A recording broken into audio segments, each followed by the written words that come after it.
Bismillahirrahmanirrahim. Assalamualaikum warahmatullahi wabarakatuh. Alhamdulillahirabbil alamin, segala puji bagi Allah karena atas limpahan rahmat dan juga karunia dari Allah, pada kesempatan kali ini kami dapat diberikan kesempatan untuk mempresentasikan karya tulis ilmiah kami, isi dari karya tulis ilmiah kami kepada pemirsa sekalian. Semoga dengan pemaparan presentasi kami ada manfaat yang bisa diambil. Yang kedua, salawat dan salam semoga tetap tercurahkan kepada bimbingan kita Nabi Muhammad Sallallahu Alaihi Wasallam serta keluarga, sahabat, tabiin, tabiut, tabiin, alim ulama hingga akhir nanti. Para asatid dan ustadzah sekalian, para pemirsa yang berbahagia, perkenankanlah kami memperkenalkan diri. Kami perwakilan dari JSIT Kota Surakarta. Nama saya David Hari Ashari dari SMK IT Smart Informatika, hendak mempresentasikan hasil karya tulis ilmiah kami dalam rangka mengikuti Lomba Musyil JSIT Jawa Tengah kali ini. Langsung saja Bapak Ibu pemirsa sekalian, kami akan mempresentasikan karya tulis ilmiah dengan judul Rancangan Digitalisasi Pembinaan Guru dan Tenaga Kependidikan terpadu dengan menggunakan aplikasi mobile mGuru SIT 1.0 mGuru SIT 1.0 dalam upaya pendampingan peningkatan kompetensi guru dan tenaga kependidikan. Bapak, Ibu, dan pemirsa sekalian, kita ketahui bersama di zaman ini, di era globalisasi ini, kita menghadapi tantangan yang nyata, khususnya di dunia pendidikan. Dari beberapa referensi yang kami baca, salah satunya pendapat dari Ali Maskum tahun 2004, banyak sekali ciri-ciri kehidupan global yang mana mentransformasi, merubah beberapa kondisi. Salah satu perubahan yang mendasar dari sebagai dampak dari adanya globalisasi ini adalah yang awalnya masyarakat ini memiliki karakter makhluk sebagai makhluk sosial, saat ini berubah menuju ke arah manusia sebagai makhluk materialistik. Ini menjadi catatan yang harus kita perhatikan agar kita tidak terjebak kepada dominasi nafsu hayawaniyah yang mana dapat menjerumuskan kita kepada sifat-sifat individualisme, materialistik, dan lain sebagainya. Para pemirsa sekalian, dampak-dampak negatif di antara beberapa dampak dari globalisasi begitu adalah adanya atau terwujud atau terciptanya sifat-sifat individualistik. Kemudian sifat-sifat tidak produktif, sebagian besar orang tidak bisa produktif karena serangan-serangan dari budaya-budaya luar, sehingga akhirnya menjadi malas dan seterusnya. Kemudian juga menjamur di mana-mana kurangnya adanya fokus kita untuk menanamkan norma dan nilai spiritual. Artinya apa? Dengan efek negatif dari globalisasi ini mengurangi atau juga bahkan menghilangkan begitu ya norma-norma, nilai-nilai keagamaan dan bahkan kebudayaan, yang ini justru akan berdampak buruk ketika kita tidak memperhatikan dengan seksama. Para pemirsa sekalian, ada juga begitu ya dampak yang sudah kita lihat di era globalisasi ini, yakni tumbuhnya paham-paham sekuler gitu ya, sekularistik begitu ya. Di mana pemahaman ini merupakan pemahaman yang mana menggeser pemahaman keagamaan yang awalnya gitu ya. Kita diminta untuk meningkatkan urusan akhirat menjadi pemahaman yang digeser oleh pemahaman sekuler. Menjadi urusan dunia, menjadi urusan sains ilmiah. Dibedakan antara pemahaman atau urusan akhirat dan dunia begitu ya. Padahal sebenarnya kita sebagai manusia menjalankan aktivitas kita kehidupan di bumi ini seharusnya tidak membedakan di antara kedua urusan tersebut begitu nih. Ini terjadi sudah sejak lama, yang kemudian menjadi masalah yang harus kita selesaikan begitu nih. Karena ketika kita memisahkan antara urusan akhir dan dunia, kita akan mudah terkena virus-virus makhluk individu yang materialistik seperti itu.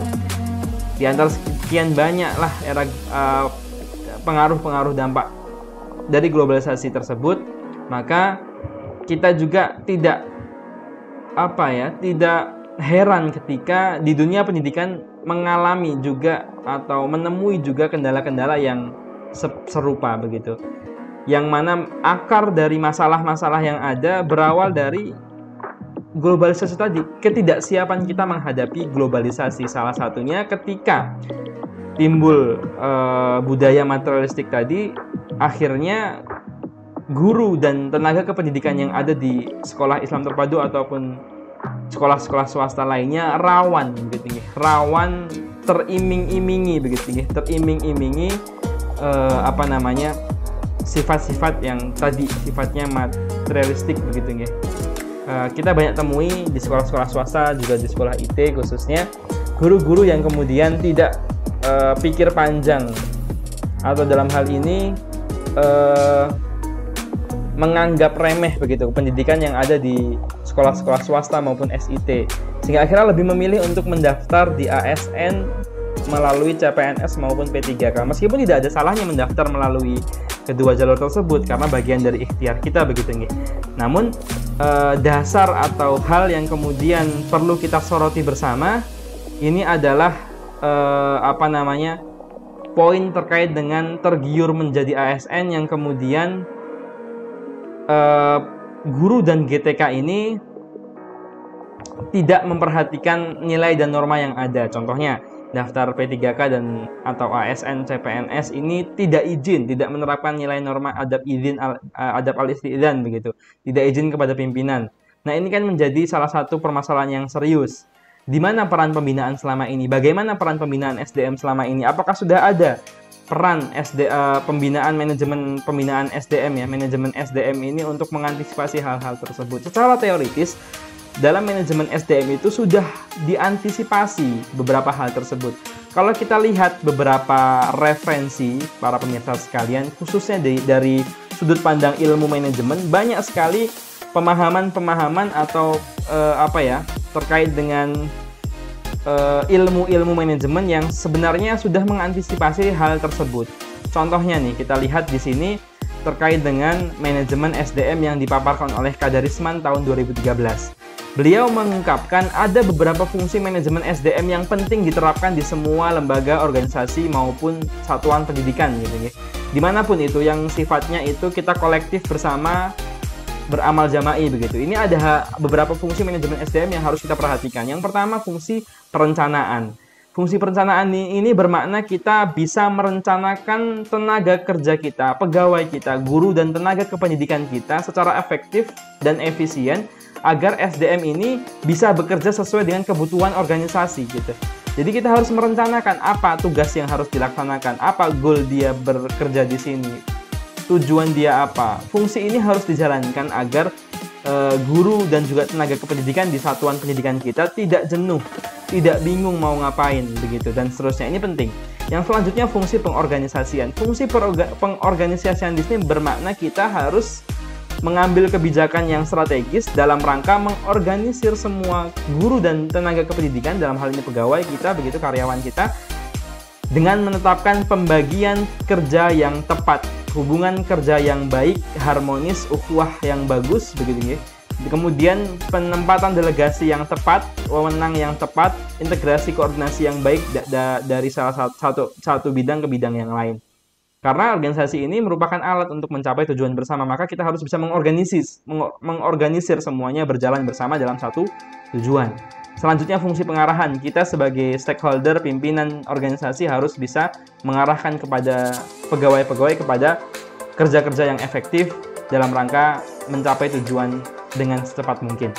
Ada juga fungsi pengendalian yang keempat. Pengendalian ini kita mengatur supaya pegawai itu taat terhadap sistem. Kemudian fungsi pengadaan, proses penarikan, seleksi, penempatan orientasi dan lain sebagainya, ini bagian dari manajemen SDM yang kita juga perlu terapkan di SIT, perlu kita tegaskan, perlu kita disiplinkan untuk kita terapkan begitu guys di mekanisme satuan pendidikan kita begitu. Karena ini penting, jangan sampai begitu kita tidak memiliki fungsi pengadaan, tidak memikirkan fungsi pengadaan dalam makna ini, tidak memikirkan proses penarikan seleksi, penempatan orientasi kerja dan seterusnya ini, hingga akhirnya kita nggak mendapat karyawan yang berkualitas begitu. Selanjutnya fungsi pengembangan. Fungsi pengembangan ini maknanya adalah kita wajib mengembangkan kompetensi pegawai kita, guru dan tenaga kependidikan kita melalui program-program yang bagus, melalui pelatihan-pelatihan khusus yang didasarkan oleh need assessment atau kebutuhan yang memang strategis yang dibutuhkan saat itu.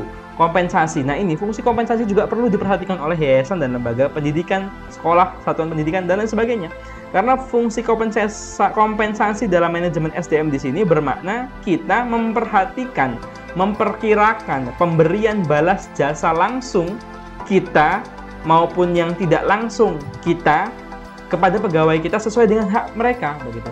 Maka prinsip kompensasi ini harus dengan dua cara supaya adil dan layak begitu. Dua cara atau dua prinsip ini ya. Adil dan layak supaya pegawai kita nyaman, kita pun nyaman. Semua berjalan dengan harmonis. Maka ini penting. Jangan sampai kita kemudian melupakan fungsi ini. Yang penting ikhlas bekerja, tulus bekerja, dibalas Allah, dibalas Gusti Allah dengan surga. Ya jangan sepenuhnya seperti itu begitu. Karena pegawai kita pun bekerja di sini, mereka juga dalam rangka mencari ma'isyah begitu nih, mencari penghasilan untuk menafkahi keluarga. Maka jangan sampai kita tidak adil dalam fungsi kompensasi ini. Kemudian fungsi pengintegrasian, pemeliharaan, pemberhentian, semua penting. Yang mana konsep ini seharusnya kita miliki bersama. Dan kemudian untuk melengkapi pembinaan SDM yang sempurna, maka kita juga selain harus memahami prinsip dari manajemen SDM, kita juga harus memahami terkait dengan konsep ahdafut tarbiyah, terkait dengan konsep mau kemana, mau dibawa kemana tujuan pendidikan kita, tujuan pendidikan sebenarnya, tujuan dakwah tarbiyah, tujuan pendidikan Islam kita sebenarnya. Ini harus kita terapkan dalam implementasi pembinaan karyawan. Nah, maka kami berinisiatif untuk merancang, meramu ide dan gagasan untuk mendigitalisasikan mekanisme pembinaan SDM, guru dan tenaga kependidikan, sehingga harapannya mampu meningkatkan kompetensi guru tenaga kependidikan. Yang mana outputnya nanti tentu ketika mereka meningkat kompetensinya, merasa didampingi oleh yayasan, merasa diuangkan ya, dimanusiakan oleh yayasan, oleh sekolah, maka mereka akan memberikan kinerja terbaiknya. Selain itu juga mereka merasa nyaman, sehingga akhirnya akan minim begitu ya, sangat minim GTK kita yang berkeinginan untuk pergi atau berhenti dari kontrak kerja di sekolah kita, atau bahkan naudzubillah akan tidak ada begitu nih GTK kita yang keluar tanpa izin, daftar ASN, PNS tanpa izin dan seterusnya. Kita berharap penerapan digitalisasi pembinaan SDM ini bisa menghadirkan manfaat itu, karena poin utama dari permasalahan yang ada adalah kurang disiplinnya kita dalam menerapkan manajemen pendidikan di teknis lapangan begitu ya. Maka aplikasi digital ini, platform digital yang kita sebut dengan M-Guru SIT 1.0 ini, untuk membantu memudahkan satuan pendidikan kita di lingkungan sekolah Islam terpadu untuk menerapkan konsep-konsep manajemen SDM, juga konsep-konsep pembentukan SDM sesuai dengan syariat Islam, ahdaf tarbiyah, fikih, dakwah, tabligh, taklim sampai tanfidz dan seterusnya itu begitu nggih.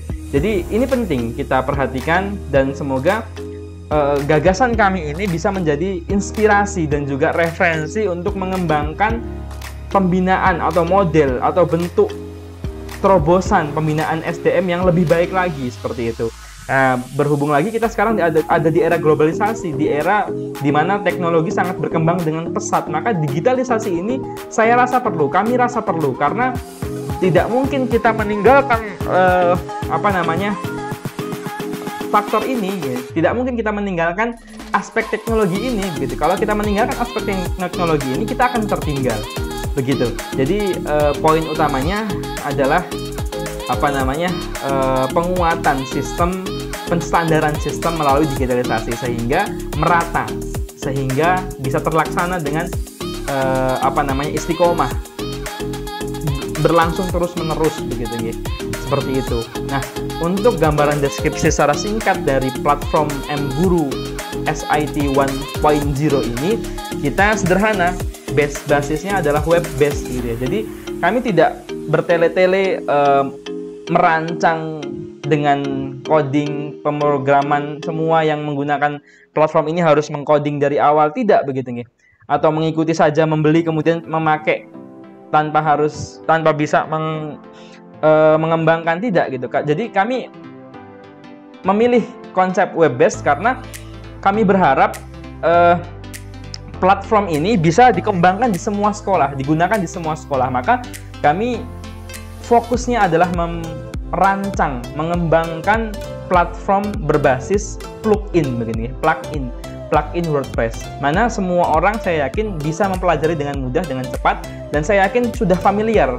Sekian banyak orang, sekian banyak karyawan IT atau karyawan media di sekolah-sekolah Islam terpadu untuk menggunakan WordPress. Saya yakin sangat mudah. Dengan plugin WordPress itu, harapannya bisa menghadirkan platform digital untuk manajemen karyawan yang bisa di-custom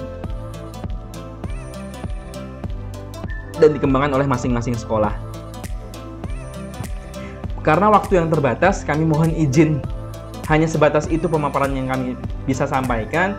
Detailnya sebenarnya masih banyak sekali yang bisa ingin kami sampaikan, khususnya terkait dengan fitur-fitur yang mana nanti di dalam fiturnya tidak hanya sebatas fitur e-course, kemudian fitur-fitur penambahan kompetensi saja, tidak, tapi juga membantu stakeholder untuk apa? Untuk menganalisis need assessment-nya gitu, menganalisis sesuai dengan teori-teori yang ada. Nah, maka kami berharap ini bisa bermanfaat untuk kami, untuk satuan pendidikan yang lain yang ingin mulai mendigitalisasi pembinaan SDM, serta juga yayasan dan lembaga-lembaga terkait yang fokus di dunia pendidikan. Terima kasih dari kami, mohon maaf apabila ada salah kata. Sekian dari saya, Assalamualaikum warahmatullahi wabarakatuh.